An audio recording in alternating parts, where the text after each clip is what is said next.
मुकुळबन रस्ता बांधकामातील गंभीर अनियमितता. सार्वजनिक बांधकाम विभागाच्या दुर्लक्षाविरोधात संतप्त सवाल. हीच का देशाच्या प्रधानमंत्र्यांची स्पेस टेक्नॉलॉजी? रस्ते बांधकाम मंत्री नितीन गडकरी इकडे लक्ष द्या.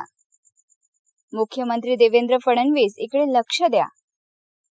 राज्यातील 288 आमदार जागे आहे की झोपले आहे? बघा इकडे. यवतमाळ जिल्ह्यातील पांढरकवडा सार्वजनिक बांधकाम विभाग अंतर्गत येणाऱ्या मुकुळबन येथील सिमेंट कॉन्क्रीट रस्ता बांधकामामध्ये गंभीर अनियमितता होत असल्याचा आरोप करीत या प्रकरणाची स्वतंत्र उच्चस्तरीय चौकशी करून संबंधित अधिकाऱ्यांवर तातडीने कारवाई करण्याची मागणी करण्यात आली आहे. या संदर्भात सार्वजनिक बांधकाम विभागाचे मुख्य सचिव मंत्रालय मुंबई यांच्याकडे सविस्तर लेखी तक्रार सादर करण्यात आली असून यापूर्वीही मुख्य अभियंता अमरावती, अधीक्षक अभियंता यवतमाळ, कार्यकारी अभियंता पांढरकवडा, उपविभागीय अभियंता मारेगाव आणि शाखा अभियंता मारेगाव यांच्याकडे वारंवार तक्रारी देण्यात आल्या आहे. मात्र अद्याप कोणतीही ठोस किंवा प्रभावी कारवाई झालेली नसल्याचा आरोप करण्यात आला आहे. तक्रारीनुसार रस्ता बांधकामामध्ये निवेदनातील अटींचे पालन होत नसून RMC plant, transit mixer, vibrator, आवश्यक यंत्रसामग्री आणि गुणवत्ता नियंत्रणाबाबत गंभीर प्रश्न उपस्थित झाले आहे. त्यामुळे संपूर्ण कामाचे स्वतंत्र थर्ड पार्टी टेक्निकल ऑडिट करून दोषींवर कठोर कारवाई करण्यात यावी अशी मागणी करण्यात आली आहे.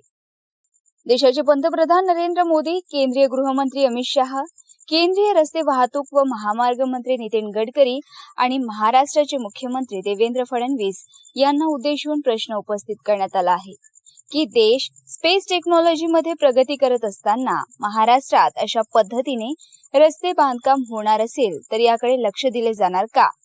या प्रकरणातील भ्रष्टाचारावर कारवाई होणार की भ्रष्टाचाराला पाठबळ दिले जाणार?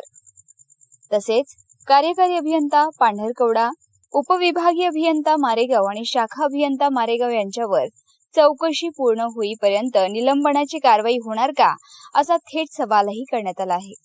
याशिवाय काही दिवसांपूर्वी एका कंत्राटदाराने रस्ता बांधकामाच्या रकमेपैकी 56% रक्कम लोकप्रतिनिधी आणि अधिकाऱ्यांना द्यावी लागते असा सार्वजनिक आरोप केला होता. या आरोपांची सत्यता सक्षम यंत्रणेमार्फत निष्पक्ष चौकशीतून स्पष्ट व्हावी अशी मागणी करण्यात आली आहे. या आरोपांची स्वतंत्रपणे अधिकृत पुष्टी झालेली नसून त्यांची निष्पक्ष चौकशी होणे आवश्यक असल्याचेही निवेदनात नमूद करण्यात आले आहे. तक्रारींकडे सातत्याने दुर्लक्ष होत असल्याने आता मंत्रालय स्तरावर हस्तक्षेप करून संपूर्ण प्रकरणाची स्वतंत्र चौकशी करण्यात यावी आणि दोषींवर कठोर कारवाई करण्यात यावी अशी मागणी करण्यात आली आहे. DB9 Marathi TV, Wani.